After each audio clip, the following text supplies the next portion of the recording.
राजा urban की कहानी। एक भूले बिसरे राज्य में एक बूढ़ा राजा रहता था जिसका नाम अरवन था। उसका महल ऊंचा खड़ा था लेकिन खाली था। बड़े हॉल खामोशी से भरे थे। कोई संगीत नहीं, कोई हंसी नहीं, बस गूंज और धूल। सोने का सिंहासन जो कभी शक्ति का प्रतीक था, अब एक थकी हुई आत्मा को धारण किए हुए था। राजा अरवन खालीपन में घूरते हुए फुसफुसाए, एक राजा का क्या बचा है जिसकी सेवा करने के लिए कोई प्रजा न हो। बाहर की हवा भूली हुई धुनें और फीकी हंसी लेकर आ रही थी। राजा अरवन को गौरव के दिन याद आए, त्योहार, आनंदित भीड़ और एक रानी जो कभी उसके बगल में मुस्कुराती थी।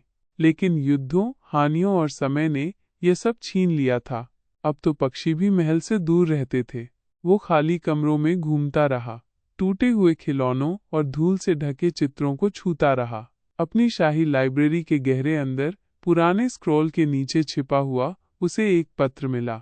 यह उसकी दिवंगत रानी द्वारा नाजुक लिखावट में लिखा गया था।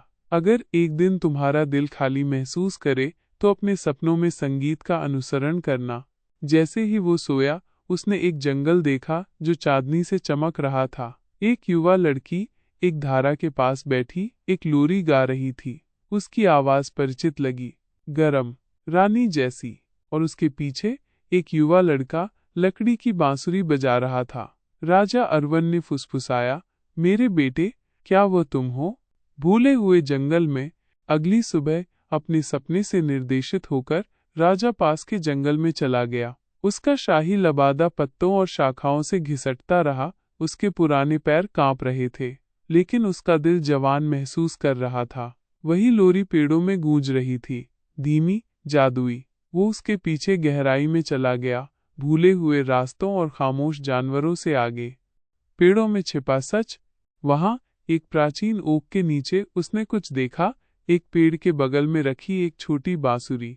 ये शाही प्रतीकों से खुदी हुई थी। उसके बेटे की बांसुरी।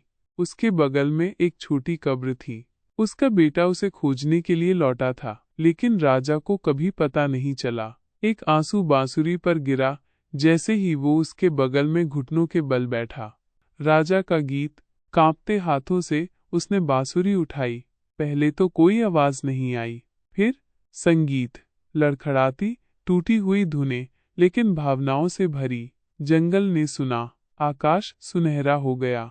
सालों में पहली बार राजा ने अपना दिल खोलकर बजाया और पेड़ उसके दुख में झूल गए। अगर आपका